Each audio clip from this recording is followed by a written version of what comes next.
সমগ্ৰ অসমতে বানৰ বিভীষিকাময় পৰিস্থিতি আৰু মই বৰ্তমান উপস্থিত আছোঁ ভোৰাগাঁৱত মৰিগাঁও ভোৰাগাঁৱত আৰু মৰিগাঁও ভোৰাগাঁৱতো দেখা গৈছে বানৰ বিভীষিকাময় পৰিস্থিতি আৰু দেখা পোৱা গৈছে যে এয়া পথত এনেদৰে এটা মথাউৰিৰ ওপৰত এনেদৰে শাৰী শাৰীকৈ ঘৰ সাজি তেখেতসকল আশ্ৰয় লৈ আছে। গতিকে মই দৰ্শকসকলক দেখুৱাইছোঁ এয়া ভোৰাগাঁও পৰিৱেশ আৰু এই ভোৰাগাঁও পৰিৱেশৰ যি বানাক্ৰান্ত এই বানাক্ৰান্ত খবৰ ল'বলৈ সদৌ অসম ছাত্ৰ সন্থাৰ সভাপতিগৰাকী আহি উপস্থিত হৈছেহি। গতিকে মই জানিব বিচাৰিম এটা অত্যন্ত বিভীষিকাময় পৰিৱেশ সমগ্ৰ অসমতে বুলিব পাৰি। গতিকে তেনে পৰিৱেশত আপুনি আজি আৰ্তজনৰ কাষত আহিছে। আমি আজি মৰিগাঁও জিলাৰ ভোৰাগাঁও অঞ্চলটোত আহি উপস্থিত হৈছোঁহি। এই ভোৰাগাঁও অঞ্চলটো মৰিগাঁৱৰ বানপীড়িত অঞ্চলসমূহৰ ভিতৰত অন্যতম। প্ৰতি বছৰে ইয়াত বানে বিভীষিকাৰ সৃষ্টি কৰে। আমি ইয়াত আহি উপস্থিত হৈ পেলাই খুব ক্ষোভেৰে ক'ব বিচাৰিছোঁ যে ভোৰাগাঁও ৰাজহ চক্ৰৰ অধীনত 122খন গাঁও আছিলে, কাগজে পত্ৰে 122খন। যোৱা 50টা বছৰৰ ভিতৰত ইয়াৰে 58খন গাঁও নিশ্চিহ্ন হৈ গৈছে। মৰিগাঁও জিলাখনৰ মানচিত্ৰ সংকুচিত হৈ গৈছে। গতিকে আৰু 50 বছৰ যদি অপেক্ষা কৰিব লগা হয় ইয়াত আৰু গাঁও বুলিবলৈ একো নাথাকিবগৈ। আজি আমি ইয়াত উপস্থিত হৈ চৰকাৰক দাবী জনাব বিচাৰিছোঁ যে বান গৰাখহনীয়াক যে আমি ৰাষ্ট্ৰীয় সমস্যা বুলি ঘোষণা কৰিবলৈ ক'লে আপোনালোকে তুচ্ছ তাচ্ছিল্য কৰে, এনেকুৱা অঞ্চলসমূহত আহি চাই যাওক কি আচলতে ইয়াত ৰাইজে কি বিভীষিকাময় পৰিৱেশৰ মাজত জীৱন কটাব লগা হৈছে। আমাক সোধেতো যে ৰাষ্ট্ৰীয় সমস্যা মানে কি আৰু ক'ত কি ৰাষ্ট্ৰীয় সমস্যা আছে, ক'তো নাই যদি বান গৰাখহনীয়াটোকে ঘোষণা কৰক।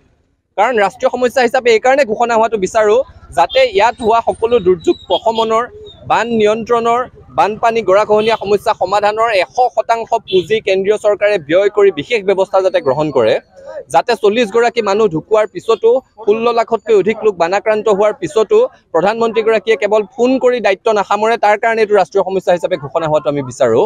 আৰু আজি পুনৰ ইয়াত আহি উপস্থিত হৈ ক'ব বিচাৰিছোঁ যে ৰাইজ খুব দুৰ্দশাৰ মাজত আছে। ক্ষতিগ্ৰস্ত লোকসকলক আপোনালোকে পৰ্যাপ্ত সাহায্য যোগানৰ ব্যৱস্থা কৰক।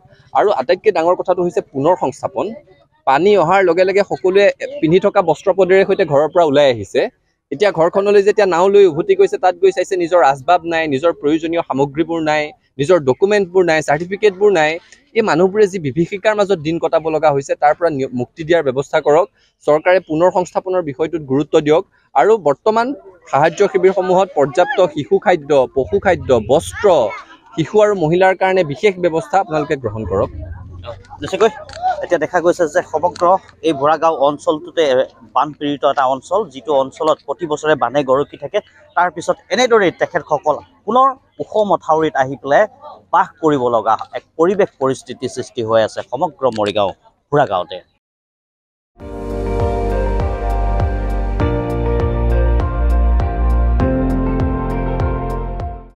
আপুনি চাই আছে ND24, সৰ্বশ্ৰেষ্ঠ নহয় সৰ্বোত্তমৰ দৌৰ।